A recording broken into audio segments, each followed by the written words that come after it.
Well, as you may know, rapper 50 Cent has been teasing a documentary about his purported rival, Sean Diddy Combs, for more than a year. But now the 4-part docuseries has finally premiered on Netflix. The series explores Combs' life, from his upbringing, the creation of Bad Boy Entertainment, to all of the allegations of assault and sexual abuse since the 1990s. And it also investigates his alleged connection to the deaths of iconic rappers Biggie Smalls and Tupac Shakur. It starts the way these stories always start: quiet, controlled, calculated. A storm forming out over black water long before anyone notices the sky changing color. And for the longest time. Right now, Sean Diddy Combs is locked up in a New Jersey prison cell, serving a 4-year sentence after he was convicted on 2 counts of transportation to engage in prostitution during his very high-profile federal trial earlier this year. A jury acquitted him of the top charges in the indictment: conspiracy to engage in racketeering, as well as 2 counts of sex trafficking. Now, the allegations against Combs, they have dominated the headlines since November of 2023. That's when his ex, Cassandra Ventura Fine, filed a multi-million-dollar lawsuit against the music mogul, claiming he abused her during their 10-year relationship. And since then, he's not only faced this criminal trial, but also dozens of civil lawsuits that were filed on behalf of alleged victims. And many of the lawsuits include claims of sexual misconduct and rape and more. But to be clear, Combs and his legal team, they have adamantly denied any and all accusations of wrongdoing. Since Combs' arrest at the Park Hyatt Hotel in Manhattan in September of 2024, there have been several documentaries that have been released about the rapper's rise to the top of the music industry. There have been shows about his trial, but one of the most anticipated retrospectives is from a reportedly years-long rival of Combs, rapper Curtis Jackson, better known as 50 Cent. He is the executive producer of this project, initially teasing it with the title Diddy Do It, but the series was retitled Sean Combs: The Reckoning. It was released on Netflix on December 2nd, and it has skyrocketed to the top of the charts. In fact, 50 Cent posted on his Instagram on Wednesday, #1 on Netflix. You know, if you really like this docuseries, I'll make more, LOL. Now, the documentary's director, Alexandra Stapleton, said in a statement to Billboard, quote, "This isn't just about the story of Sean Combs or the story of Cassie or the story of any of the victims or the allegations against him or the trial. Ultimately, this story is a mirror reflecting us as the public and what we are saying when we put our celebrities on such a high pedestal. I hope this documentary is a wake-up call for how we idolize people and to understand that everybody is a human being." Okay, but here's the thing. Just one day before the series was set to air, Combs' attorneys sent a cease and desist letter to the streaming giant, calling the documentary essentially a hit piece, demanding it be removed. Now, we're going to take a closer look at that letter, the arguments that Combs' team is making for all of this to be taken down. But first, I want to talk about some of the biggest, maybe most shocking moments from the series, and then we'll get to the C&D letter. So to do all that, I want to welcome back on Elizabeth Vulai, legal counsel here at Law and Crime, who knows a thing or two about the inner workings of the media and when things are brought in. But you also watched the entire show. Elizabeth, it's good to see you. Thanks for taking the time. Now, you watched all of it. What was your main takeaway from the series? As somebody who actively followed the Diddy criminal case, has been here on Sidebar talking about the case, talking about his civil cases that he's facing, what was your main takeaway? Yeah, there were a couple of takeaways. I think it was a really sort of original documentary, well put together. There were 4 episodes, usually most of them around an hour long, so it's very thorough. I think the 2 key takeaways were, one, everybody's talking about access to this footage and where it came from. One of the things that I think Diddy had done was he had said he'd hired a videographer. He's someone who films himself, as we've come to know, for most of his career and life.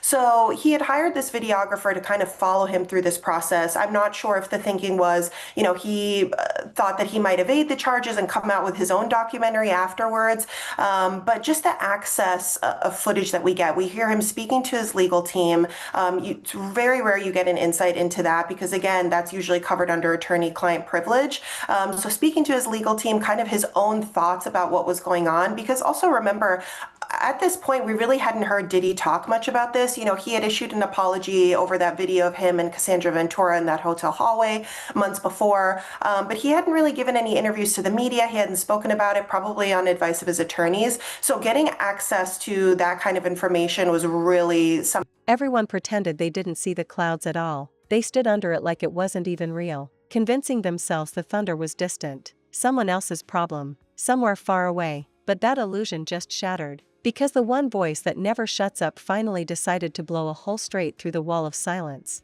And once that voice starts talking, it doesn't whisper. It doesn't pull punches. It doesn't give warnings. It detonates. Because what came out this time wasn't the usual mockery, wasn't the usual jokes, wasn't the usual poking at the bear entertainment. No, this time it sounded like someone who has been watching everything from the sidelines and finally got tired of pretending the game wasn't rigged. And when he started dropping details, the whole situation took a turn so dark that everyone following the mess quietly leaned in, realizing this wasn't just commentary anymore. This was exposure. The kind that can't be walked back. The kind that makes people panic. The kind that turns rumors into problems. From the outside. It wasn't even really about the trial, maybe because that was oversaturated, maybe because everybody was watching our coverage here on Law and Crime about the trial. And by the way, found out that my voice and Elizabeth Milner's voice, Queen Elizabeth, were both in the documentary, I think in like episode 4 when it was going into the trial or in his arrest. You know, it was interesting. I'll talk more, I am curious about what you think of that footage, and we'll talk about how it factors into the cease and desist letter. First of all, no attorney-client privilege, because if he is actively, deliberately, knowingly recording that, the privilege, anything that he says to his attorney, that's waived, right? Correct. So that was one of the first thoughts I had is he's speaking to Mark Agnifilo, who's the lead attorney on his legal team. They're talking about, overall case strategy, the indictment that they expect to come down. My first thought was, we've never seen this before. This must be privileged. But again, you forget there's a videographer in the room. So when you think about attorney-client communications, yes, that's usually covered under privilege. But if you have a third party that you're inviting into those communications, that's not necessary, unless the person is an interpreter or maybe an accountant. If you have a videographer that's there not for legal reasons, you can make that argument that, the privilege is waived. And by the way, that conversation, the actual context of it, it's something that we always were thinking was going on behind the scenes. There was a sense of frustration about how the media and social media was portraying Diddy and the narrative, and he was like, we're losing. And he was getting a bit combative with Mark Agnifilo about what was going on. And he's like, look, I did everything. You said I'm like basically an ideal client, a star client. I did everything you want. I came to New York. And like he was just waiting to see if he would be arrested and indicted. And that was like a bit of tension there, which it's a rare behind the scenes glimpse of what those conversations and what those moments are between an accused and their defense attorney before the hammer drops. Yes, very rare. And that's, I think, one of the things that struck me and what a lot of people are talking about. Again, you don't usually get a window into that. I think the push and pull was, in the conversation, Mark Agnifilo had said, look, an indictment hasn't been dropped yet. The indictment came down September 16th of last year. And Mark Agnifilo had said it's mid-September at that point. So I think the indictment was really just about to drop. So at that point, you have Diddy who, he said, look, I've come to New York. I've basically surrendered. His legal team is taking the position, you have to cooperate and kind of show that you're here ready to take this head on. But then Diddy's sort of saying, we need to get someone out there on the comms front, as somebody who's, in his words, has dealt with the dirty side of media and propaganda. So I think what Diddy was trying to say was, there's nothing to be done legally on the criminal front because no indictment had been dropped yet. But in the court of public opinion, it seemed like he wanted to take a more aggressive approach to put a certain message out there. And his attorney seemed to kind of think the opposite. And just to be clear, so the documentary begins with this shot of Combs in his hotel room in New York. This is, I believe, just 6 days before his arrest last year. Turns out Combs had hired this videographer to film him while he's in New York.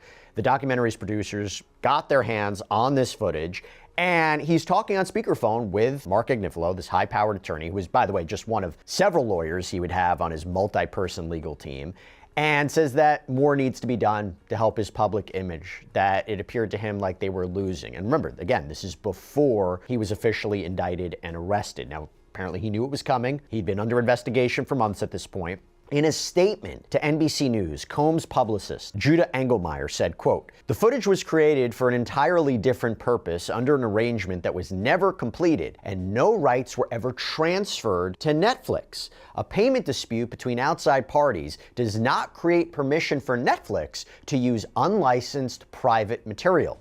None of this footage came from Mr. Combs or his team, and its inclusion raises serious questions about how it was obtained and why Netflix chose to use it." Now, Elizabeth, we're going to talk more about what Combs' legal team has to say in this cease and desist letter, but what's your reaction to that?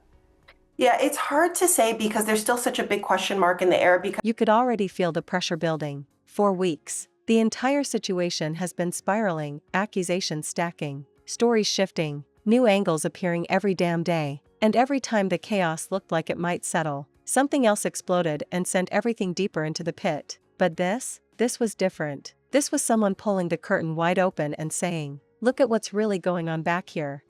And that's where the fear started kicking in for the one at the center of the entire storm. Because the story wasn't just about questionable behavior anymore. It wasn't just about parties, power, control, intimidation, or the endless list of inconsistencies that kept piling up. No, now it was about patterns, systems, shadows, things that were never supposed to be spoken out loud, behind closed doors stuff, backroom agreements, silent rules, hidden leverage, networks working in ways most people never consider until they're forced to. And when he started breaking it down, everything got uglier. He didn't because, Curtis Jackson, aka 50 Cent, is one of the executive producers on the series. Him, the director, Netflix in general, is not saying where they got this footage, only that it was obtained legally. Diddy's side is saying this is coming from a videographer I hired. I know we'll get into the cease and desist. One of the arguments they make is, this is subject to NDAs or agreements that the videographer had signed with Diddy because he was, employed by Diddy, and therefore the footage belongs to Diddy. That's the argument that they're making. So it's difficult to say because Netflix is not really saying how or where they got this footage from. One of the things that they did say was that it was sent to them legally. So, if you have the videographer sending the footage to them physically, that would be fine, but it does leave a question mark about where the legal rights are coming from. The only really avenue I see is if there's some way that the videographer had obtained a license for the footage, then the videographer would have the ability to take that license and then transfer the footage over to Netflix. But if the footage belongs to Diddy, then that's a little bit tough. That's a good point. Okay, let's keep that in mind. We'll talk about that in a minute. I do want to talk about the content of the series. So the series featured interviews with many people who were at one point in Combs' inner circle. This includes Aubrey O'Day, who was a member of the girl group Danity Kane, which was created on Combs' MTV show Making the Band. She has since accused Combs of basically grooming her, firing her for refusing to give in to his alleged sexual advances. We have Albie Shore, singer, songwriter, former record executive, dated Kim Porter before she was in a relationship with Combs. There's Roger Bonds, one of Combs' apparent former bodyguards, who's gone on the record to say that he knew Combs was allegedly physically violent with his then-girlfriend, Cassie. At one point in his interview with the documentary's producers, he said of Combs, "When I first met him, I liked him as a person because I didn't know him." You have Kalina Harper, who was part of Combs' group Diddy Dirty Money, released a statement supporting him after the third member of that group, Dawn Richard, had filed a lawsuit against Combs. And in the documentary, Combs can be heard calling Harper to complain about the lawsuit, asking her to put out a statement. A former friend, business partner of Combs, who appears throughout the documentary, is Kirk Burroughs, the co-founder of Bad Boy Records. The two apparently worked very closely together for years. Burroughs served as the general manager, handling the rapidly growing company's funds. And according to Burroughs, when they started Bad Boy, Burroughs was given a 25% stake in the company, with the other 75% being in Combs' mother's name, Janice Combs' name. And we're going to get more into why Burroughs alleges it was set up that way in just a second. But according to Burroughs, Combs allegedly threatened him in 1996 with a baseball bat, forcing him to sign over his stake. So Burroughs apparently sued in 2003. The lawsuit was thrown out because too much time had passed since the alleged incident. And more recently, Burroughs sued Janice Combs for fraud, Combs himself for sexual harassment. This is according to a report from Cinemaholic. And those appear to be ongoing, by the way. Now, Burroughs claims that he was blacklisted from the entertainment industry, led to periods of homelessness. He's since re-entered the music industry, starting Pop Life Entertainment in 2018. This is also per Cinemaholic. So, Elizabeth, there's a lot here. But what did you make of the Burroughs part, where he was proving, this kind of relationship that he had, and that he was coerced into giving up his stake in what would become a multi-million-dollar company? I mean, I guess the allegation is basically that Diddy ruined his life. Yeah, that was there are a lot of difficult moments in the documentary. I watched all 4 episodes as mentioned, and that was a tough one. And again, information that we hadn't really seen before in prior documentaries. So, this is someone who had co-founded Bad Boy Entertainment with him. A lot of the things he was saying seemed to kind of run along the theme that I think prosecutors were trying to push in the actual case was Code a damn thing. He didn't dance around it. He didn't soften the blow. He spelled out how the entire situation isn't just a scandal, it's a collapse. A collapse of protection, a collapse of support, a collapse of the kind of power that used to make problems vanish. Because when you've been shielded for so long, you start believing you're invincible, and when you finally run out of shields, you're shocked to realize how exposed you really are. He talked about the sudden silence from people who used to stand front row. He talked about the distancing. He talked about the calls not being returned. He talked about the teams crumbling. He talked about the insiders folding under pressure. He talked about how when things start getting too dark, even the ones who used to defend you start asking themselves if this is the moment to walk away. And that's exactly what's happening. Because the fear is real now. Not fear of rumors. Not fear of online noise. Not fear of criticism. Fear of what's coming next. Fear of investigators who don't play around. Fear of people who suddenly... That in the prosecutor's view, this is somebody who will do anything to basically get what he wants. He doesn't really care what effects or damage that causes to other people. And it's in different ways, right? Whether it's in the context of alleged abuse, business disputes, alleged sexual assaults, things that have been alleged in the civil lawsuits against him. And I think with Burroughs, it was really, kind of seemed to strike that theme as well, because he's saying, he had forced me out of the state of my company. He had to deal with things like homelessness, while in the 2000s and 2010s, Diddy was really prospering, music, business, fashion. And one of the things that he had said, what he alleged in the documentary, and again, this is an allegation from him, was that the name Bad Boy Entertainment, Combs's name was not really involved in that on the corporate side. And one of the things he's saying is the reason for that was to avoid having to pay any liability from, the devastating basketball game that had happened in the early 90s, where he was the subject of wrongful death lawsuits because of the multiple deaths that had occurred as a result of that basketball game that Diddy was behind organizing. So that was really, surprising to hear. Yeah, that was a big allegation, because the families of the victims killed in that stampede, it was horrible. We're talking about December 28th, 1991. Combs, fellow rapper Heavy D, they hosted this charity basketball game. The game took place at the gymnasium of the City College of New York. And according to the New York Daily News, before the basketball game started, people who weren't let inside, they broke a window, swarmed toward the entrance of the gym, all went down a staircase. The doors at the bottom of those stairs opened towards the stairs, not towards the gym.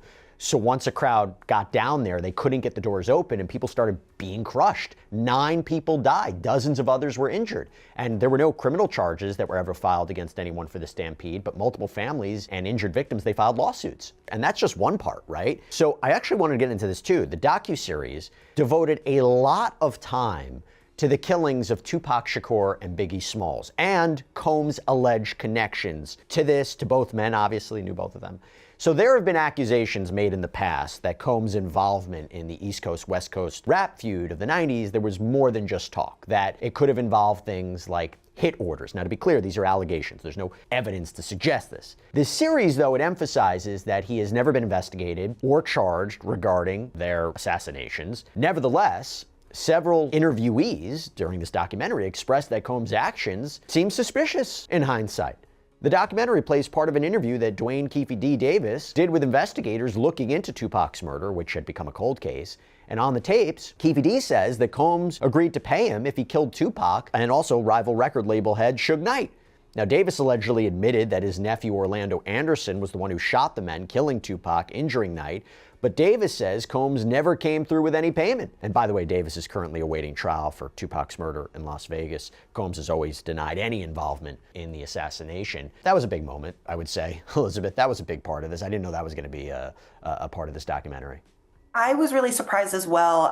So I believe it's the second episode that dedicates a lot of time to it. And like you said, there have been insinuations in the past. They played video clips of, Sean Combs being asked in prior interviews in the 90s and 2000s, do you know, who killed these men? Did you have any involvement? He's always denied it. To be clear, these are just allegations. But yeah, that was really, really shocking. And one of the sort of a little bit more of the backstory behind his alleged involvement with Tupac was that a lot of the interviewees in the documentary were saying that Biggie, who was signed with Bad Boy and who was really close with Diddy at the time, was starting to form a friendship with Tupac, and they were getting really close. And a lot of the interviewees were saying, in their view, Diddy find it convenient to talk. Fear of patterns that don't look good under a microscope. Fear of every door that used to be locked suddenly swinging open at the same time. He explained how the situation has gone way past damage control. Damage control was several chapters ago. Damage control was back when this could have been spun, redirected, reframed, denied, or buried under PR statements and legal positioning. But those days are dead and gone. Now it's about survival. Now it's about scrambling. Now it's about trying to stop the bleeding even though the wound keeps tearing wider.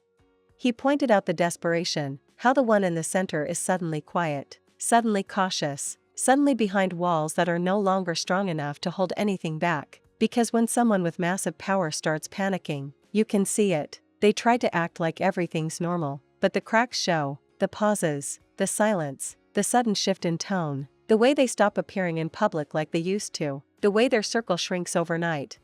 It's the behavior of some. Didn't really appreciate that. So I think that a lot of the themes that you see again is coming up as him sort of wanting and needing to be the number one person in people's lives, whether it was personal, business. And it's really interesting because you see a lot of the themes that, again, the prosecution was trying to push forward that we saw in his personal life with Cassandra Ventura, always needing to be number one, not necessarily regarding the damages he's doing to other people in the prosecution's eyes, right? Playing out in the business sense. So the backstory is that he didn't appreciate the friendship that was forming between Biggie and Tupac, and therefore, that's where his alleged involvement came in. And then when, in terms of the non-payment, I think that was also a really shocking moment as well, because that's something we saw happening over and over in the documentary. Multiple people who were saying, I was cheated out of my share in the company. I wasn't paid hundreds of thousands of dollars. And allegedly, that's sort of how he treated the artists that were on his label. So again, it's the theme of always wanting to be number one and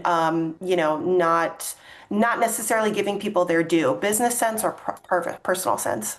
Okay, so with that, I will tell you, I think one of the most shocking allegations comes to Biggie Smalls, okay? You talk about finances, you talk about that, okay. One of the biggest names at Bad Boy, seemingly very close friends with Sean Combs. Well, according to Kirk Burrows, Combs, and again, this is his allegation, according to Kirk Burrows, Combs insisted that Biggie travel to Los Angeles as part of an album tour, and this is despite, the serious dangers that were present from the rivalries, the East Coast, West Coast. And once there, Combs allegedly decided to cancel a trip that Biggie was supposed to take to the UK, instead saying he needed to stay in LA. Combs apparently threw a large party, and after which, someone opened fire on the car that Biggie was riding in, killing him. Now, Burrows alleges that Combs used all of this publicity around Biggie's murder and his massive funeral to just gain his own fame for his own benefit, shooting to the top of the charts with the song Missing You, which featured, by the way, Biggie's widow. But this was one salacious claim that I really wasn't expecting. According to Burrows, Combs, allegedly, charged the costs of that massive funeral to Biggie's estate and had Biggie's recently renegotiated contract changed to make it more favorable for Bad Boy Records and less favorable for Biggie's loved ones after his death. Elizabeth, again, that one I wasn't expecting. Yeah, it was really unexpected. And again, I think it speaks to the strength of the documentary, just at least creatively and what they were able to get in terms of the interviewees, claims that we hadn't heard before. So the claims were that, he had wanted, in the documentary, the interviews talk about, Diddy had said, we need to put on the biggest funeral New York has ever seen for Biggie. And when apparently, allegedly, when he saw how much it would cost, that's when he had said, we'll be charging this to the estate, allegedly. One of the other things was he had wanted to put out that song about Biggie after he had passed away, and that was really a big moment. He had performed it at the MTV Movie Awards. And then one of the other claims was, Biggie was set to debut on the cover of Rolling Stone, or at least be on the cover of Rolling Stone. And allegedly, one of the interviewees says after he had passed, Sean Combs had called him and said, I'm coming out with my first solo album. I need that cover. So Sean Combs had allegedly taken that cover from Biggie even after he had passed away. And again, it kind of rides to this theme of, in the public, his friend had passed away. He was devastated. But sort of what you see behind the scenes, at least what the documentary is alleging, is all the different ways he's using that to help benefit him financially and in terms of his career, which is something that we hadn't seen before. And, even myself, like I'm sure you empathize, Jesse, as a millennial. We grew up seeing Diddy, knowing the backstory of him and Biggie and sort of knowing that song and thinking, oh, they were close friends. He paid tribute to his friend. That's so moving. And then to hear all of these allegations, it really paints, another picture. I remember when that happened. It was such a sad time, and to think about them dedicating a song to his close friend, I mean, it hit an emotional core. You looked at Diddy in a totally different light. Now, these again are a different narrative, a different allegation. Someone who knows the walls are closing in. And the part that made people freeze? The part that made everyone stop scrolling? He started explaining things that connect dots in ways nobody dared to before, not naming names, not pointing fingers, not accusing, just laying out behaviors, timelines, and contradictions that speak louder than any accusation ever could. He exposed how certain events line up perfectly with certain disappearances. He exposed how support systems started glitching the moment the story got too big. He exposed how certain people only speak up when they know the protection is gone. He exposed how the case has become terrifying not because of what's been said, but because of what hasn't been said yet. Because the silence from certain corners? That's not innocence. That's fear. Fear of what's coming if they open their mouth. Fear of what happens when the wrong secrets leak. Fear of losing everything if the truth tears through the last layers of protection. And that's the moment when the script shifts from commentary to chaos. Because if someone with nothing to lose is willing to speak freely, imagine what happens when the people with everything to lose. We're trying to piece it together. I do want to get into the jurors, okay? So the jurors at the trial. Before we do, let me just highlight a couple more things, and then we'll get into the jurors in the cease and desist letter.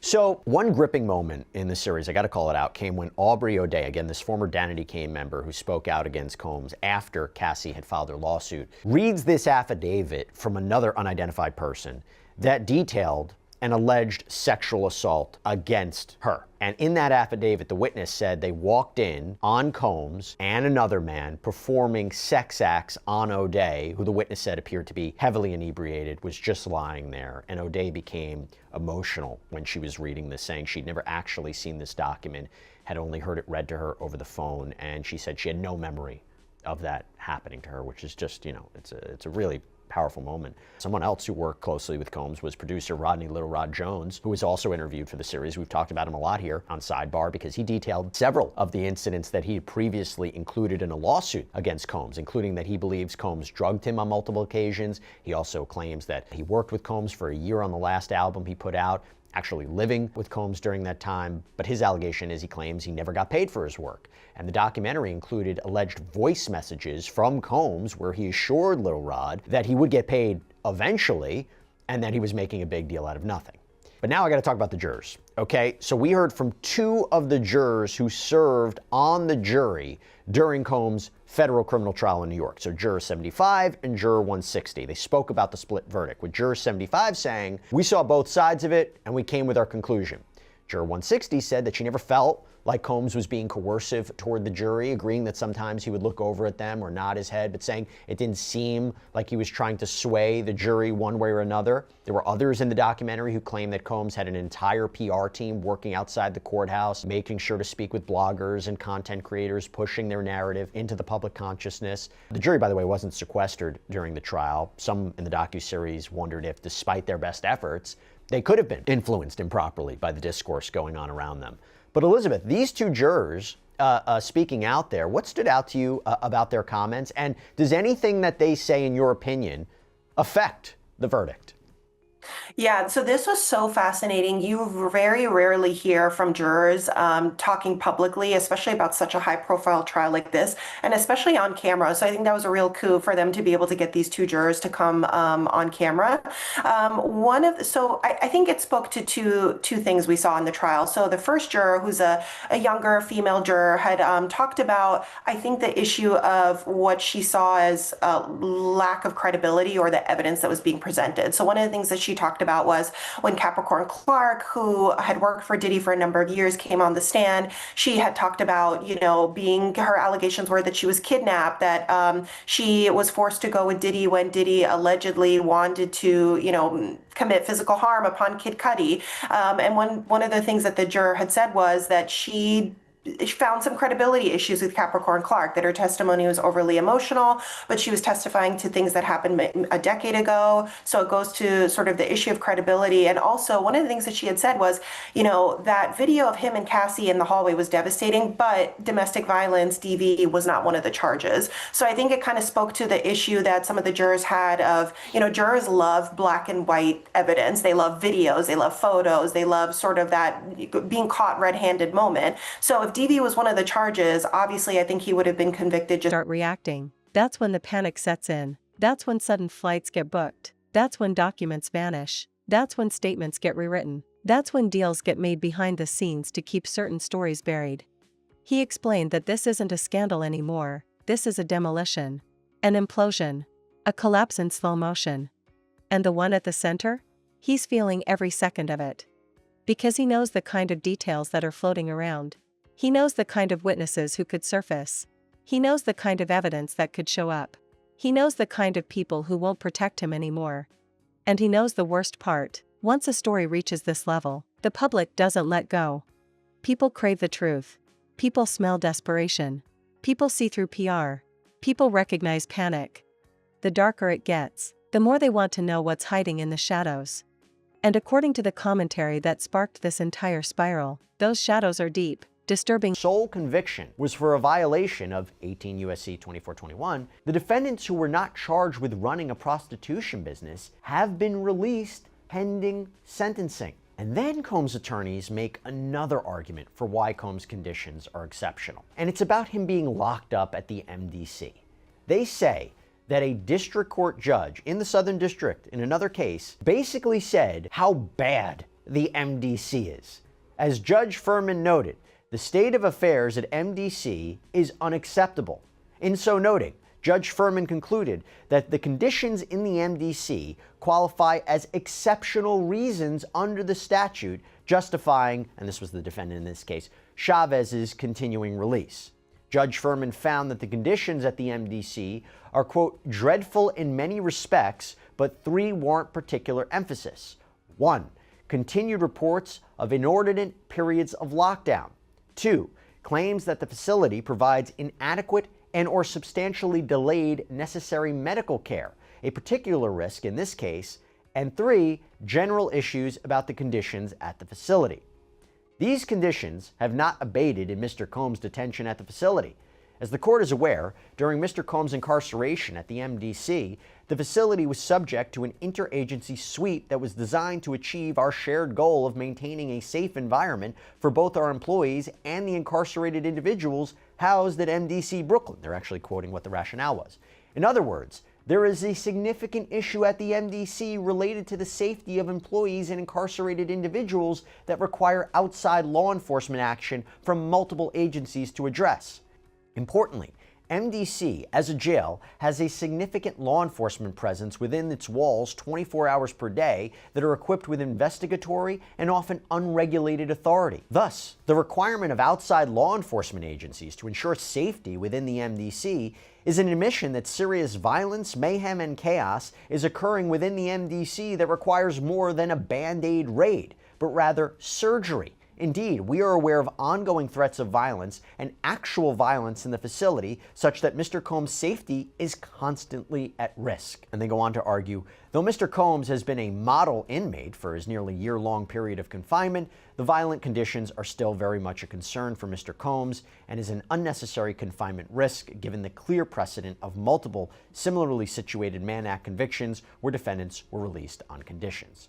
Now, the government, by the way, would probably disagree with that statement of him being a model inmate. Remember when they accused Combs of trying to arrange three-way phone calls and buying the use of other inmates' phone privileges to try to make sure the government wasn't listening in, that he was having these private conversations, that he was allegedly trying to contact witnesses in the case, that he allegedly orchestrated a birthday campaign to help his public image while he was locked up. So if we hear a government response, I'm sure they're going to say something about that. Then the defense highlights he's not a risk of flight, he's not a danger to the community, which, by the way, I think are real key points here. But they seem to echo a lot of the same arguments that they have already stated to the court. And remember, they haven't been successful in the past.